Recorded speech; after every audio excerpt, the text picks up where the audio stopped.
은혜 받으실 하나님의 말씀은 요한계시록 21장 21절 말씀입니다. 요한계시록 21장 21절.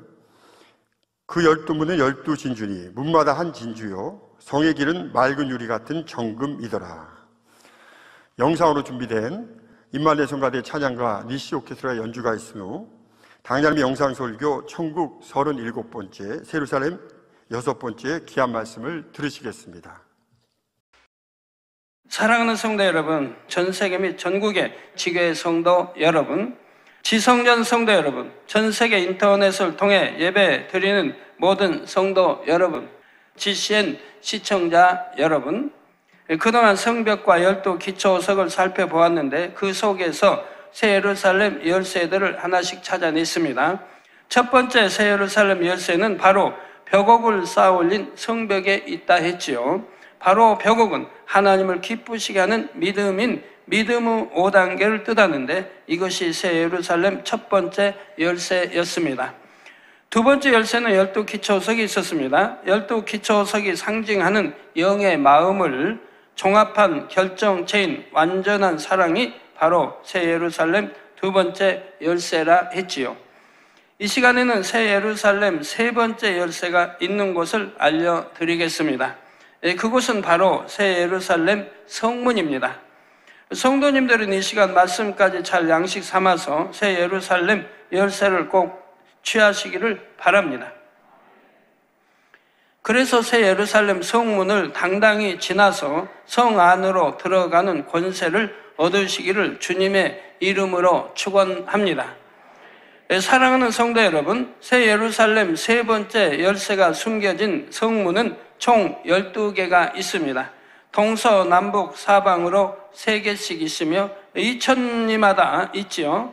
계시록 21장 25절에 보면 성문들을 낮에 도무지 닫지 아니하리니 거기는 밤이 없음이라 했습니다. 여기서 닫지 않는다는 것은 잠궈 놓지 않는다는 뜻입니다. 문은 닫혀 있으되 잠겨 놓지 않은 상태로 새 예루살렘 성민이 문 앞에 서면 저절로 문이 열리지요. 계시록 21장 12절 전반절에 보면 12문이 있는데 문에 12천사가 있고 있습니다. 따라서 새 예루살렘 성 한 문마다 한 천사가 있지요. 새 예루살렘 성문을 지키는 천사들은 상상을 초월할 정도로 큰 천사입니다. 이 천사는 소위 수문장과 같은 역할을 하지요. 수문장이란 각 궁궐이나 성의 문을 지키는 관원입니다. 밤낮 성문을 지킴으로 아무나 성 안으로 들어오지 못하게 했지요. 특히 전쟁 시에는 성문을 지키는 것이 중요했습니다. 성문이 열리면 성을 빼앗기기 쉽기 때문입니다. 그런데 천국은 적이 쳐들어올 일이 없습니다. 더구나 새 예루살렘 성문은 항상 열려 있는데 굳이 강문에 천사를 두어 지키게 한 이유는 무엇일까요? 여기는 3가지 이유가 있습니다. 첫째는 새 예루살렘 성의 부귀와 권세와 영광을 상징적으로 나타내기 위함입니다. 이 땅에서도 정계나 재계의 중요 인물들은 개인의 집에도 경비원을 따로 두지요. 이는 경비 역할과 함께 집 주인의 부와 권세를 나타내기도 합니다. 새 예루살렘 성문을 큰 천사로 하여금 지키게 하는 것에도 같은 의미가 있습니다. 성문을 지키는 천사만 보아도 새 예루살렘 성이 얼마나 대단한 곳인지를 느낄 수 있는 것입니다. 새 예루살렘 성 안에는 창조주 하나님의 보좌가 있습니다. 또한 인류 역사상 가장 뛰어난 믿음의 선진들이 영원히 사는 곳이지요. 이에 걸맞게 성문을 지키는 천사부터 그 어미와 권세가 대단한 것입니다. 그래서 성문을 지키는 천사만 보아도 새 예루살렘의 큰 영광이 느껴지게 됩니다. 두 번째로 천사가 성문을 지키는 일은 천사들의 사명 중에 하나입니다.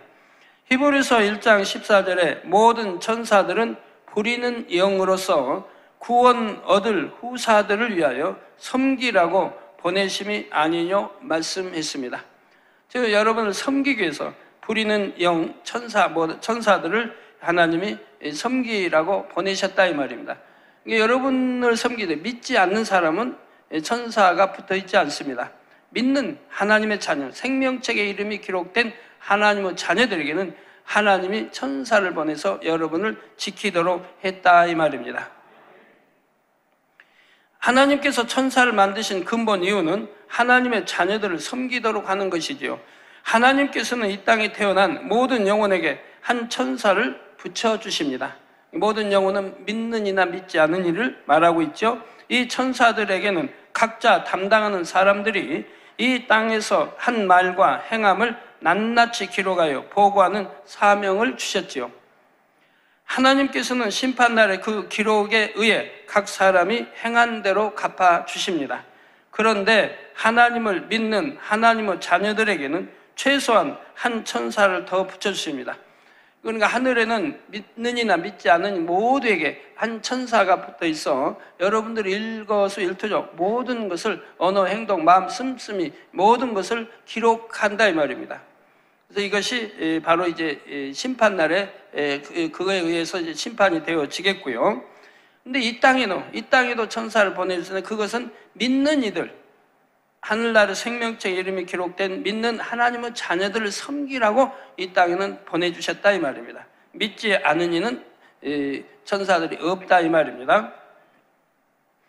흔히들 이 땅에 보낸 천사를 수호천사로 하지요. 하나님께서는 이 천사들로 하여금 하나님의 자녀들을 사고나 질병으로부터 지키게 하십니다. 물론 하나님의 자녀들이 빛 가운데 행할 때 천사도 지켜줄 수 있습니다. 어둠 가운데 행하는 영혼들에 대해서는 공의 가운데 천사도 지켜줄 수가 없죠.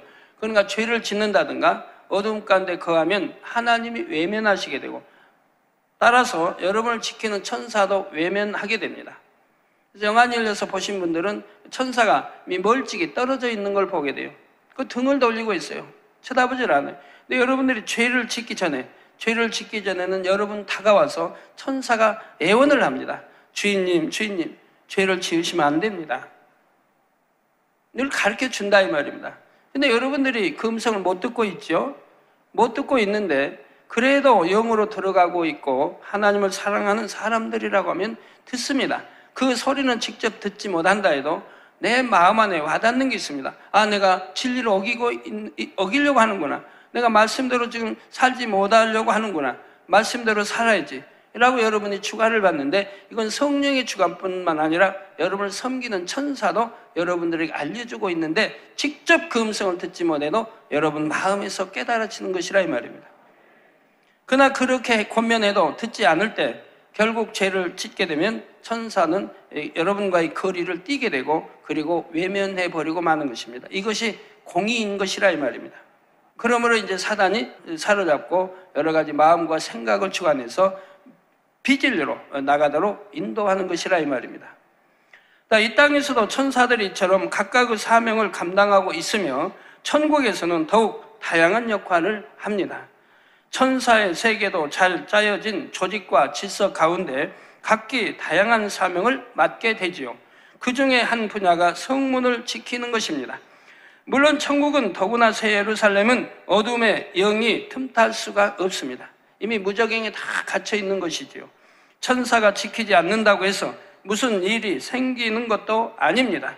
그런데도 천사가 성문을 지키는 것은 그것이 하나님의 자녀들을 섬기는 천사로서의 마땅한 의무이기 때문이지요. 어떤 강제성을 띤 의무가 아니라 영계의 질서와 조화를 따라 천사에게 주어진 사명인 것입니다. 새 예루살렘 성문을 천사들이 지키는 세 번째 이유는 새 예루살렘 성의 질서를 보여주는 것입니다. 천국은 한치 오차도 없이 정확하고 온전한 질서 가운데 운행됩니다. 지시나 명령에 의해 억지로가 아니라 하나님께서 세우신 질서에 의해 자연스럽게 운행되지요. 행한 대로 갚아주시는 하나님의 공의에 의해 상급 및 직위와 권세가 주어지고 그 서열대로 질서 정연하게 움직여집니다. 직위가 높다 해서 자신을 뽐내거나 자랑하는 것이 아니지요. 천국에서는 모두가 하나님의 자녀로서 서로를 존경하고 사랑하고 섬기되 영적인 질서를 따라 자연스럽게 이루어집니다. 이 땅에서도 예의 바른 사람들은 나이 든 어른들을 보면 공경하며 예우하지요. 천국에서는 영의 서열에 따라 마음으로부터 존경과 사랑이 나오는 것입니다.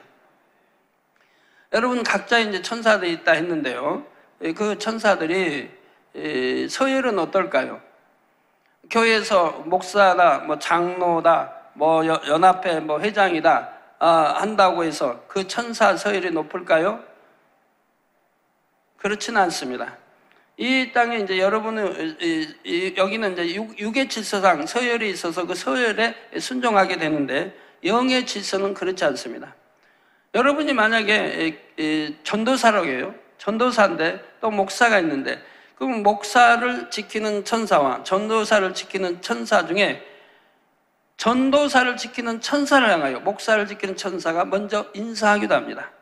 즉 그 전도사가 영적으로 더 위일 때 그 천사가 바로 영적으로 낮은 그 천사가 영적인 천사에게 인사를 하게 되는 거예요. 서열이 그렇다면 영의 세계는 영이 서열이라면 더 영이 높을수록 더 우리 주님을 하나님을 닮을수록 거기에 따르는 권세 있는 천사가 주어지는 것이라 이 말입니다. 그리고 지키고 보호하는 것이라 이 말입니다. 육의 질서는 다르다 이 말이에요. 영의 질서는 바로 천사의 서열이 영적인 높은 그 서열에 따라서 바로 천사가 인사를 하게 되는 것입니다. 그래서 천국은 참으로 질서 있게 모든 분야가 잘 운영되지요. 예를 들어 아버지 하나님께서 큰 잔치를 새 예루살렘 성에서 배설하시면 천국의 다른 처소의 영혼들도 초대하게 됩니다. 초청장을 받고 오는 다른 처소의 영혼들은 영적인 질서에 따라 그 순서대로 들어올 수 있습니다. 3천층이 먼저요. 그 다음은 2천층, 그 다음은 1천층에 거하는 성도들의 순서이지요. 그런데 만일 3천층 이하의 성도들이 아무 때나 마음대로 새 예루살렘을 드나든다면 어떻게 될까요? 3천층 이하의 영혼들이야 무척 행복하겠다고 생각할 수도 있지만 아무리 좋은 것도 절제가 없으면 오히려 가치가 떨어집니다. 새 예루살렘 성도 질서가 깨어지면 그 아름다움이 온전히 유지될 수가 없지요. 최고의 행복과 안락함을 누려야 하는 새 예루살렘이 이렇게 되어서는 안 됩니다. 그러므로 새 예루살렘 성의 질서를 위해 12문을 지키는 천사가 필요한 것입니다. 문이 하나면 되지 꼭 12문이 있어야 됩니까? 네, 세우삼 크기를 여러분 아신다고 하면 문이 하나 가지고 아니 되겠죠. 물론 천사가 지키지 않는다고 하여 3천층 이하의 영혼들이 임의로 새 예루살렘에 들어갈 수는 없습니다. 영광의 빛이 형격이 차이나기 때문이지요. 그런데도 성문 앞에 천사를 두신 것은 천국은 그만큼 온전한 질서 가운데 운영되고 있음을 나타내는 것입니다. 만약에 출입이 자유로워서 들어올 수 있다고 해도 허가 없이 들어올 수 없는 것은 들어올 수 있다고 해도 들어올 수가 없습니다. 왜냐하면 빛이 다르기 때문에 2천층에서 만약 3천층 들어오려고 하면 3천층에 와서 입구에 와서 천사의 3천층에 맞는 옷을 입혀줘야 하는 것입니다. 천사가 한 바퀴 쑥 돌면 두루루 입혀지는 거예요. 그 옷을 입어야 그 3천층의 빛에 적응할 수가 있는 거예요. 빛이 너무 다르기 때문에. 자, 사랑하는 성도 여러분, 천사가 이렇게 지키고 있는 성문에 바로 새 예루살렘 열쇠가 숨겨 있다 했습니다. 이것은 진짜 열쇠가 성문 어딘가에 걸려 있다는 의미는 아닙니다. 그렇다면 왜 열쇠라 표현하며 어떻게 그 열쇠를 취할 수 있을까요? 본문 계시록 21장 21절 전반절에 그 12문은 12진주니 문마다 한 진주여 했습니다. 12개의 새 예루살렘 성문의 재료는 모두 동일하게 진주로 되어 있습니다. 그런데 문마다 한 진주라 했듯이 성문 하나가 통째로 진주 하나로 만들어졌다는 사실입니다. 새 예루살렘은 성 높이만 해도 6천리이기 때문에 성문도 굉장히 크지요. 그것이 통째로 다 진주로 되어 있습니다.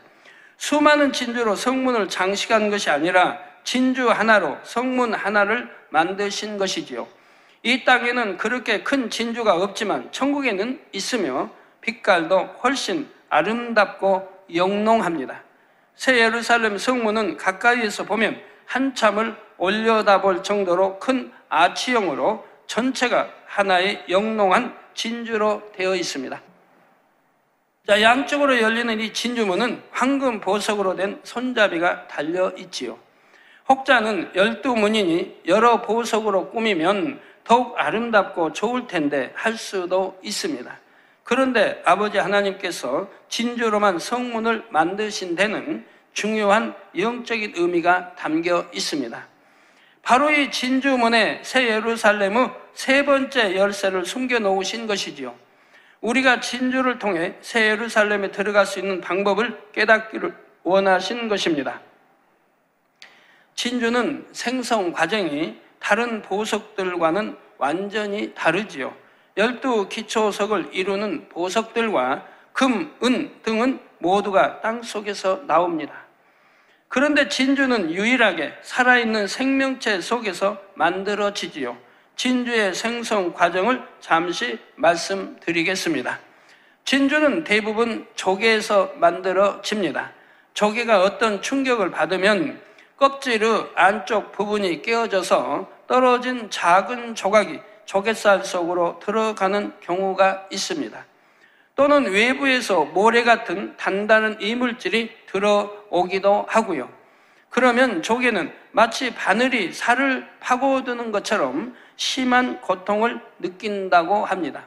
여러분, 바늘로 한번 여러분 살을 찌른다고 생각해 보세요. 얼마나 고통스럽습니까? 조개살은 너무나 부드러운데 이물질은 딱딱하고 뾰족하여 자꾸 찌르기 때문이지요. 그래서 조개는 아픔과 고통을 참으며 진액을 짜내어 이물질을 감싸게 됩니다. 이처럼 조개가 이물질을 진액으로 감싸고 또 감싸서 만들어진 것이 바로 진주입니다. 이러한 진주의 생성 원리를 응용하여 사람들은 양식 진주를 만들지요. 조개의 이물질에 해당하는 진주 핵을 인위적으로 조개 속에 삽입하는 것입니다. 조개가 이물질을 진액으로 감싸서 딱딱하게 굳어진 부분을 진주층이라고 하지요. 진주는 이 진주층이 두꺼울수록 광택이 많이 난다고 합니다. 진주 표면을 가까이서 들여다 보았을 때 이는 보는 이의 얼굴이 거울처럼 또렷이 반사되어 보일수록 상품이라고 하죠. 상중하할 때 상품을 말하고 있습니다. 또한 진주층이 두꺼우면 크기도 커지며 그러면 당연히 값도 더 나가게 됩니다. 성도님들이 새 예루살렘에 들어가기 원한다면 누구나 예외 없이 이 진주를 영으로 꼭 하나씩은 만들어야 합니다. 여러분의 마음에 진주를 만들어야 하지요. 무슨 말일까요? 이 조개는 이물질로 인한 고통을 견디며 진액을 짜내어 진주를 만든다 했습니다. 이처럼 하나님의 자녀들도 하나님의 형상을 온전히 회복하기까지는 아픔과 고통을 견뎌야 하는 것입니다. 우리 구약의 선지자들도 하나님의 사람도 신약의 제자들과 사도 바울이든 하나님의 사람들이 어찌 이런 많은 시험과 환난과 아픔을 겪고 오다 통과한 사람들입니다. 승리한 사람들입니다. 저절로 영으로 들어가고 온영으로 들어간 사람은 없습니다. 엄청난 아픔과 희생을 감수하고 시험과 환난과 핍박을 이겨내고 승리한 사람들입니다. 원래 사람은 하나님의 형상으로 지음받아 흠이 없고 깨끗한 마음을 지니고 있었습니다. 그런데 첫사람 아담이 불순종 후 죄를 지으면서 죄가 세상에 들어왔지요. 아담 후 후예들은 모두가 아담으로부터 원죄를 물려받았고 자기들 스스로도 죄를 지었습니다. 이처럼 죄가 세상에 들어오고 사람들이 죄에 물들어가면서 점점 하나님의 형상을 잃게 되었지요. 사람들의 마음엔 악과 비진리가 심겨져서 더럽고 추하고 냄새나는 마음이 되어갔던 것입니다. 이렇게 죄에 물든 마음으로 죄악된 세상에 살던 사람들에게도 아버지 하나님께서는 큰 사랑을 베푸셨습니다. 바로 독생자 예수 그리스도를 통해 구원의 길을 열어주신 것입니다. 누구든지 예수 그리스도를 믿으면 예수님이 흘리신 보혈로 죄 씻음을 받게 되지요. 이전에 지은 죄들은 물론이고 설령 이후에 다시 죄를 지어도 중심에서 회개하면 또다시 사해 주십니다. 또다시 사해 주신다니까 여러분들이 오해하신 분들이 있어요. 이번에 설명 잘 들으시고 오해가 없으시기 바라요. 사망에 이르는 육체의 일을 행한 사람들은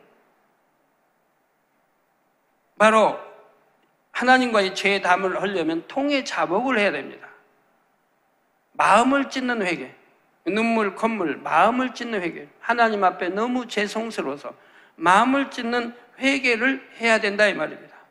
중심에서 해야 돼요. 그리고 돌이켜야 됩니다. 그 죄에서 돌이켰을 때 죄사함이 되는 것입니다. 그것도 반복해서 죄를 지은다면 짐짓 죄를 지어가는 히브리서에 나온 대로 그럴 때는 그것도 죄사함이 되지 않습니다. 짐짓 알면 죄고 이게 사망의 죄인지 알아요. 그러면서 짐짓 죄를 지어가요. 그러면 그건 용서가 되지 않는다고 히브리서 6장 또 10장에 되어 있고요. 하나님이 회개형을 주시지도 않는다고 했습니다. 그러니 회개가 되지 않으니 구원받을 수가 없는 거죠. 그래서 어떤 사망인을 육체를 일을 지었다고 하면 마음 중심에서 통해자복 회개하는 역사가 있어야 되고 돌이켜야 된다 이 말입니다. 회개하고 돌이키지 않으면 소용이 없다 이 말입니다. 그런데 여기서 지금 말씀하는 중심에서 회개하면 또다시 사해준다고 하는 말은 이 두 가지가 있습니다. 육체의 일 중에도 사망에 이르지 않는 육체의 일이 있습니다. 이것은 여러분들이 그냥 통해자복 안 해도 입술로만 회개해도 용서가 되는 거예요. 또 육신의 일입니다. 육신의 일로 죄 지은 사람들이 많이 있지요. 즉 생각 속에 죄가 내 몸과 결합되어 지어진 생각 속에 있는 죄들. 하나님은 누굴 미워하지 말라고 하십니다. 판단 정죄하지 말라고 하십니다. 판단 정죄하면 교만한 것이고 그가 자칭 하나님이 되어 있는 거예요. 중심을 아시는 분은 하나님이고 재판장은 하나님이시고 율법을 주신 이도 하나님이신데 자기가 마치 재판장처럼 누구를 판단하고 정죄한다 이 말입니다. 교만해졌다 이 말입니다. 그러니 하나님처럼 되어 자기가 재판장이 되고 있다 이 말입니다. 이런 육신의 일 또는 바로 원수도 사랑하라고 하는데 당연히 사랑해야 되는데 사랑하지 못하고 미워한다 이 말입니다. 생각 속에 미워합니다. 이런 육신의 일들은 분명히 내가 진리를 아는 이상 회개해야죠. 회개합니다. 하나님 정말 잘못했습니다. 다음에는 결코 이런 죄를 짓지 않도록 힘을 주시고 도와주세요 하고 기도합니다. 여러분 기도 잘못해서 절대 짓지 않겠습니다. 그래서는 안 됩니다. 그러면 절대 짓지 않겠습니다 하면 절대 짓지 말아야 돼요. 하나님께 맹세하거나 어떤 언약이나 서원해서는 안 되는 거예요. 지키지 못할 걸 하면 안 돼요. 그러니까 하나님 이런 죄 짓지 않도록 도와주세요. 능력 주시고 힘 주시고 이렇게 기도를 선하게 해야죠. 그런데 그렇게 했는데 이 미움이란 게 금방 없어집니까? 그렇게 회개했는데 다음에 또 미운 사람이 또 다가오면 또 미운 생각이 나고 미워집니다. 또 판단 정죄하지 말라고 했는데 안 한다고 회개해놓고 또 보면 또 판단이 나고 또 정죄가 되어집니다. 그럼 회개해야 할까요? 안 할까요? 해야 됩니다. 바로 이런 경우를 말합니다. 이런 경우 회개하고 또 회개하면 또 용서를 받는다 이 말입니다. 그러나 중심에서 해야죠. 정말 안 해야겠다라고 회개해야지 말로만 나 안 해야겠다 하면 안 됩니다.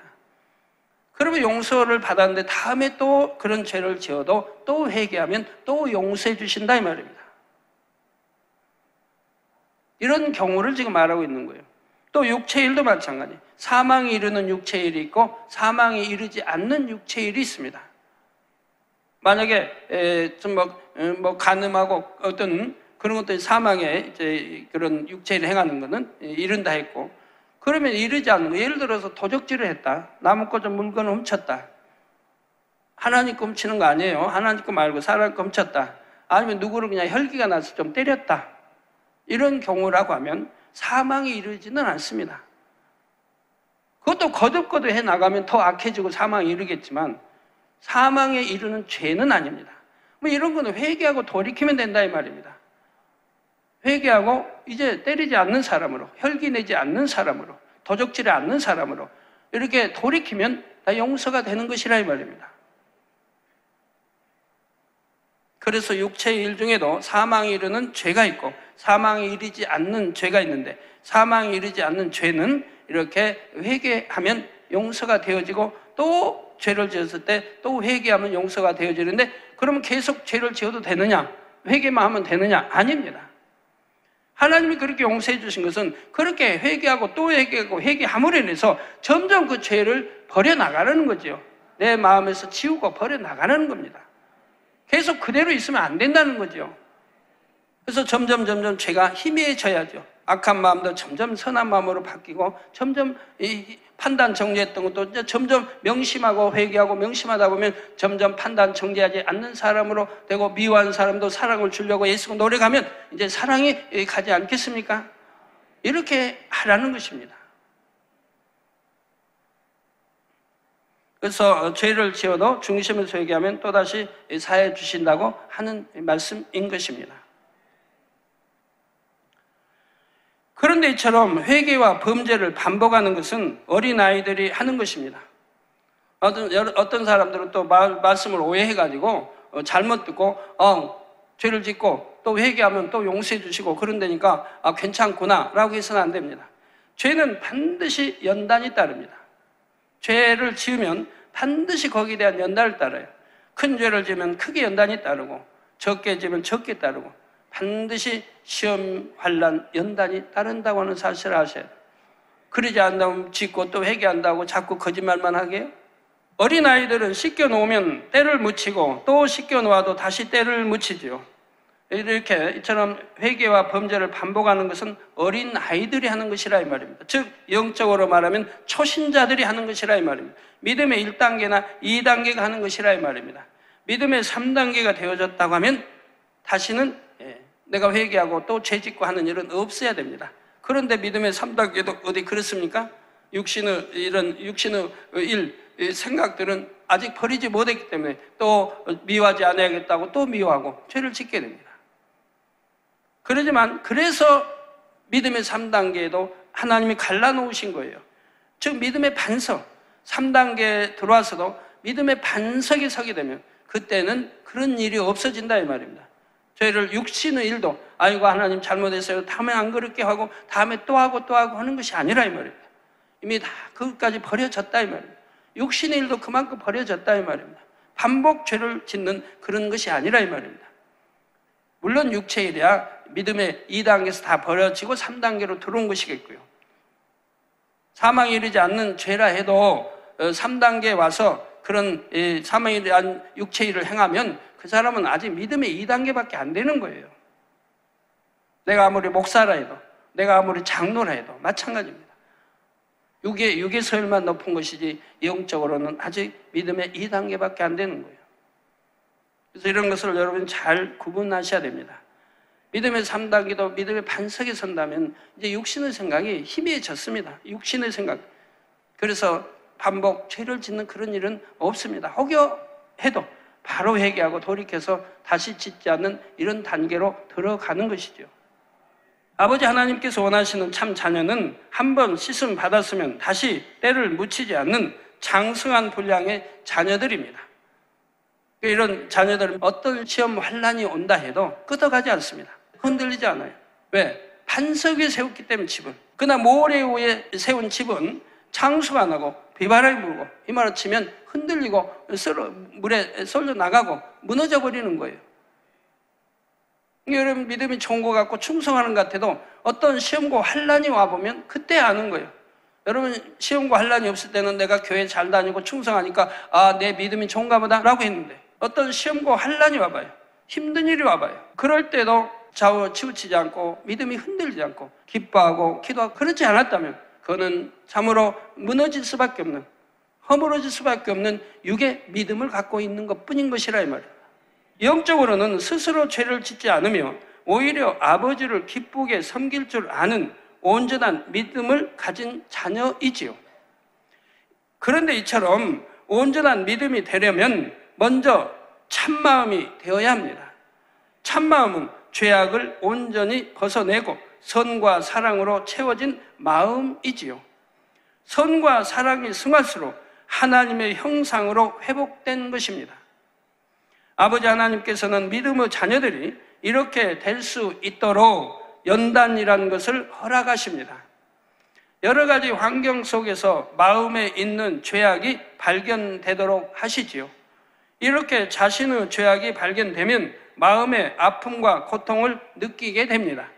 마치 조개의 부드러운 속살을 뾰족한 이물질이 찌를 때와 같지요. 그런데 연단 중에 느끼는 아픔의 원인은 바로 자기 마음속에 있는 죄와 악 때문임을 인정해야 됩니다. 여러분, 왜 마음에 염려, 근심, 걱정이 와야 됩니까?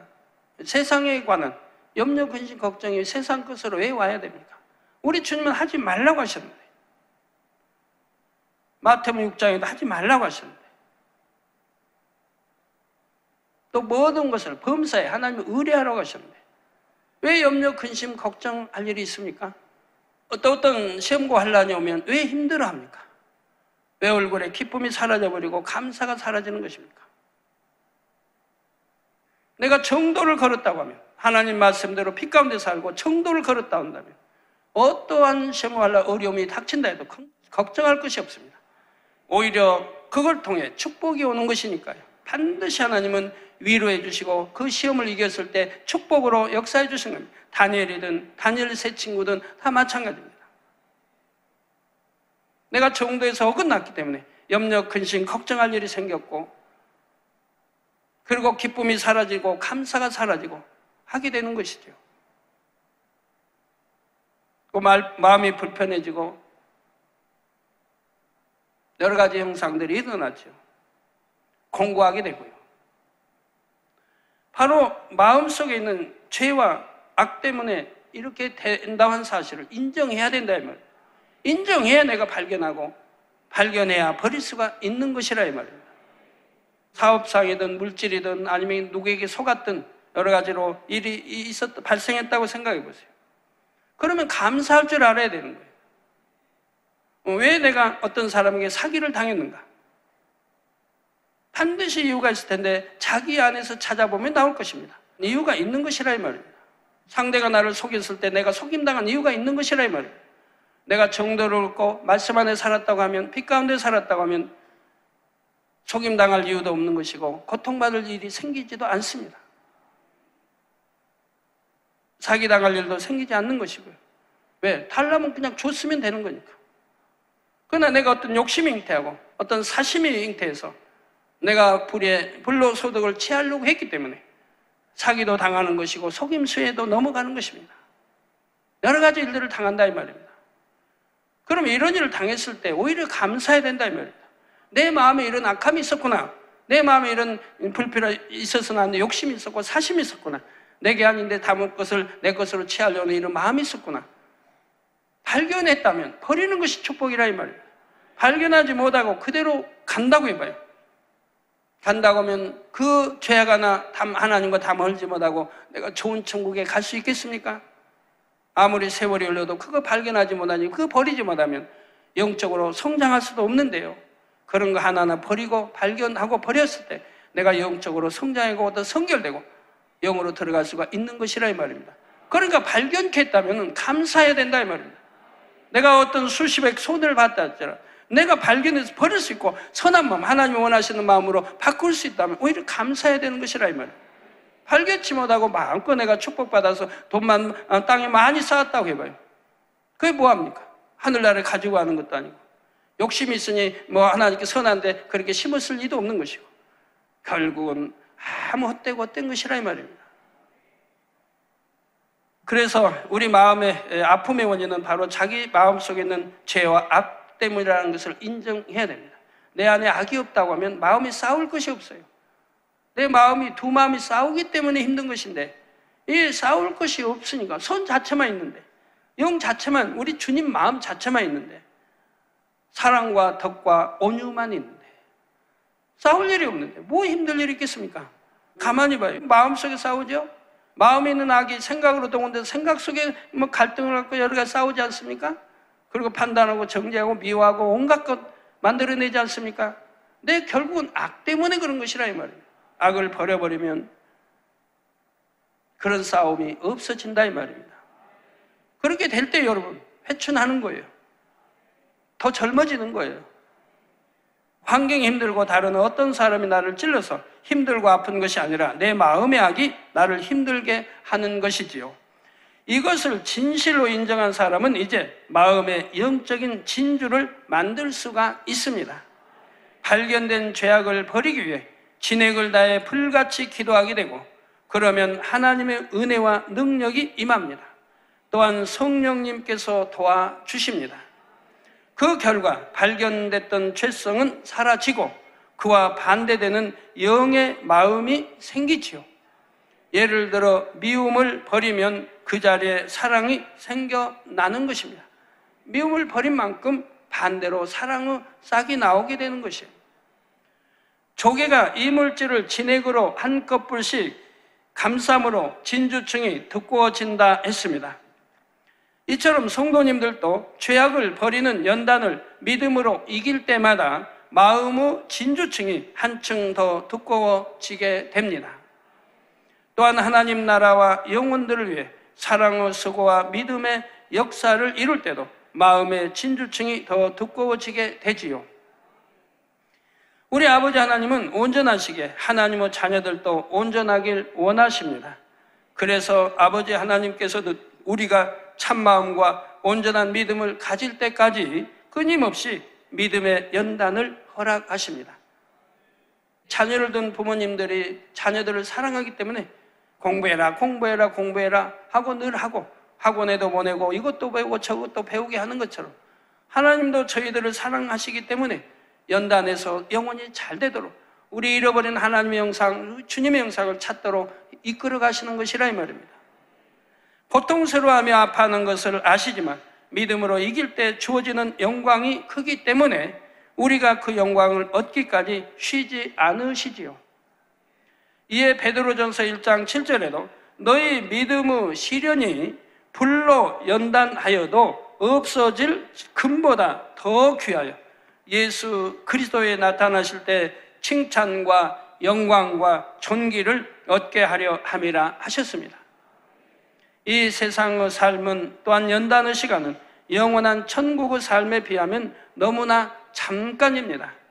그러므로 아버지 하나님께서는 아들아, 딸아, 지금은 믿음의 시련이 힘들지라도 꼭 믿음으로 이겨내어라고 격려하시지요. 따라서 연단을 받을 때 아픔과 고통이 있을지라도 이제는 그것조차도 아버지의 진한 사랑임을 느끼시기 바랍니다. 어떤 성도님들은 믿음의 연단이 힘들 때 아버지 나 낙원이나 일천층만 가도 좋으니 이 연단을 거둬주세요 한다고 하지요. 새 예루살렘이란 목표가 너무 힘들어서 스스로 포기하고 싶어 하는 것입니다. 그러나 우리 아버지 하나님은 어느 누구도 포기하지 않으십니다. 어찌하든 더 좋은 천국 새 예루살렘까지 인도하기 위해 끊임없이 이끄시지요.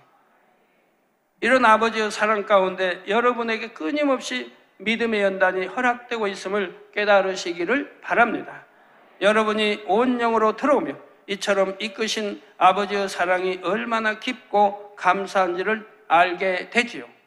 그래서 새 예루살렘 진주문을 통해 성으로 들어가는 성도들은 하염없이 감사의 눈물을 흘리게 되는 것입니다. 다음 시간에는 여러분이 이 진주문을 통과할 때 얼마나 감격스러운지를 말씀드리겠습니다. 그리고 드디어 새 예루살렘 성 안으로 들어가게 됩니다. 결론을 말씀드립니다. 사랑하는 성도 여러분, 이 시간은 새 예루살렘의 세 번째 열쇠인 진주문에 대해 말씀드렸습니다. 조개가 진주를 만들듯이 성도들도 마음의 영적인 진주를 만들어야 새 예루살렘에 들어갈 수 있다 했지요. 곧 믿음의 연단을 통해 참 마음과 온전한 믿음을 이루어서 하나님의 형상을 온전히 회복해야 한다 했습니다. 여러분 자신보다 아버지 하나님께서 더욱 여러분이 새 예루살렘에 들어오길 원하십니다. 이러한 아버지 하나님의 사랑을 중심으로 깨닫고 믿으시는 분들은 능히 영으로 진주를 만들 수가 있습니다. 살을 애는 듯한 아픔도 감사하고 때론 뼛속 깊이 파고드는 고통도 감사하지요. 그 모든 것이 자신을 향한 아버지 하나님의 사랑임을 너무도 잘 알기 때문입니다. 이제 모든 성도님들이 이 같은 마음으로 더욱 감사하며 영으로 아름다운 진주를 꼭 하나씩 만들어 가시기를 바랍니다. 그래서 진주문을 통해 새 예루살렘 성 안으로 감격스럽게 들어가시기를 주님의 이름으로 축원합니다. 주신 말씀 생각하시면서 통성으로 기도하겠습니다. 사랑과 은혜가 풍성하신 아버지 하나님, 새 예루살렘의 또 하나의 비밀인 아버지의 진주문에 대해서 오늘 말씀을 들었습니다. 아버지 조개가 참으로 아버지 사금팔이나 이런 모래, 이런 이물질이 들어왔을 때 그 아픔을 진액으로 감싸안으며 아름다운 보석 진주를 만들듯이 우리에게 있는 죄악으로 오는 연단들을 우리가 아버지를 사랑함으로 그 모든 고통과 아픔들을 잘 견뎌 나갈 때 아버지의 그리스도 형상을 회복해 나감으로 아름다운 주님의 모습을 닮아가는 것이 바로 진주를 만드는 자고, 온전한 아름다운 진주를 온전히 이루었을 때 바로 새 예루살렘의 영광에 들어갈 수 있다고 했습니다. 오늘 이 말씀으로 인해 생명과 능력되어 저 새 예루살렘 소망 가운데 힘차게 달려갈 수 있는 만민의 성도들에게 축복해 주옵소서. 감사하며 우리 주 예수 그리스도 이름으로 간절히 기도하옵나이다. 아멘. 영상을 통한 당자님의 한자 기도를 받으시겠습니다. 아픈 분들은 아픈 곳이나 연약한 곳에 손을 얹고 기도 받으시고, 아프지 않으신 분들은 마음의 소원을 위해 가슴에 손을 얹고 믿음으로 기도 받으시기 바랍니다. 할렐루야. 전능하신 사랑의 아버지 하나님, 이 시간 기도받는 모든 성도님들 위해 안수하여 주옵소서. GCN 방송 시청자들이 인터넷과 화상을 통해 기도받는 지교회와 지성전, 그리고 전 세계 하나님의 자녀들 위에도 시공간을 초월하여 역사하여 주시기를 원합니다. 믿어지는 믿음을 주시고 부정적인 생각과 의심의 세력을 물리쳐 주옵시며 모든 시험 환난도 물리쳐 주옵소서. 머리부터 발끝까지 오장육부 뼈 마디마디 온몸의 신경 조직 세포 등 아픈 곳마다 성령의 불로 태우시고 근본의 빛으로 역사하여 주옵소서. 예수 그리스도의 이름으로 명하노니 원수마귀 사단 모든 질병 균 연약함아 물러가라. 빛이 임하라. 모든 불치 난치병도 성령의 불로 태워 깨끗게 하여 주옵소서. 말라리아를 비롯한 모든 풍토병도 물리쳐 주옵소서. 감기, 기침, 열, 몸살, 독감 등 각종 유행성 질병도 다 물러가라. 어떠한 유행성 질병 균도 틈타지 않게 지켜 주옵소서. 위암, 폐암, 간암, 유방암, 자궁암, 대장암, 피부암 등 각종 암과 에이즈, 백혈병, 뇌졸중, 고혈압, 저혈압, 심장병, 폐병, 위장병, 당뇨, 부인병, 피부병, 갑상선 질환과 모든 염증도 깨끗게 하여 주옵소서. 소아마비, 중풍, 관절염, 디스크도 온전케 하여 주옵소서. 요통, 두통, 신경통을 비롯한 모든 통증은 사라질지어다. 간질, 자폐증, 우울증, 조울증, 노이로제 등 모든 정신질환도 물러가라. 모든 마비된 것도 풀어지고 일어나 걷고 뛸지어다. 눈도 잘 보이게 하옵시고 귀도 잘 들리게 하여 주옵소서. 소경은 눈을 뜨고 기머거리는 들으며 벙어리는 말할지어다. 각종 사고, 후유증도 깨끗게 하시고 부러진 뼈도 붙여 주옵소서. 화상 입은 것도 온전케 하옵시고 화기암 물러가라. 열도 물러가라. 아버지 흉터 나지 않게 역사해 주시기 원합니다. 마약을 비롯하여 각종 약물과 독극물 중독도 깨끗함을 입을지어다. 죽은 신경과 세포가 살아나며 죽은 자도 살아나게 하여 주옵소서. 잉태의 축복도 주시기를 원합니다. 잉태의 축복을 받으라. 예수 그리스도의 이름으로 명하노니 원수마귀 사단아, 하늘 공중 곳에 잡은 악의 영들아 물러가라. 그의 사자들도 물러갈지니라. 이 땅의 악한 영, 더러운 영, 거짓되고 간사한 영, 의간질하고 미혹하는 모든 어둠들은 물러가라. 모든 흉악의 결박을 풀고 어둠아 물러가라. 빛이 임하라. 아버지 하나님, 부르짖어 기도할 수 있는 능력을 주시고 죄를 버리고 성결될 수 있는 능력을 주옵소서. 영원히 잘됨같이 범사에 잘되게 하시고 가정의 복음화도 이루어 주시기를 원합니다. 한 주간도 모든 사고와 재앙으로부터 지켜주시고 불통이 없는 형통한 삶을 살 수 있도록 축복해 주옵소서. 성령의 불담으로 천군 천사와 주님의 불꽃 같은 눈동자로 모든 하나님의 자녀들과 가정, 일도, 사업들을 지켜주시기를 원합니다. 학생들에게 지혜와 명철을 더하시고 공부할 수 있는 뜨거운 마음과 열정도 더하여 주옵소서. 마음과 생각을 세상에 빼앗기지 않도록 지키시고 하나님을 뜨겁게 사랑하는 학생들로 축복하여 주옵소서. 하나님의 자녀들이 먹으나 마시나 입으나 무엇을 하든지 하나님 앞에 영광 돌리는 삶이 되게 축복하여 주시기를 원합니다. 나는 하나님을 만났노라, 체험했노라, 응답 받았노라, 축복 받았노라 간증하는 입술이 되게 역사하여 주옵소서. 아버지 하나님 감사합니다. 홀로 영광 받으옵소서. 우리 주 예수 그리스도의 이름으로 기도하옵나이다. 아멘. 涙の中おらる主、愛の主、それは命与える救いの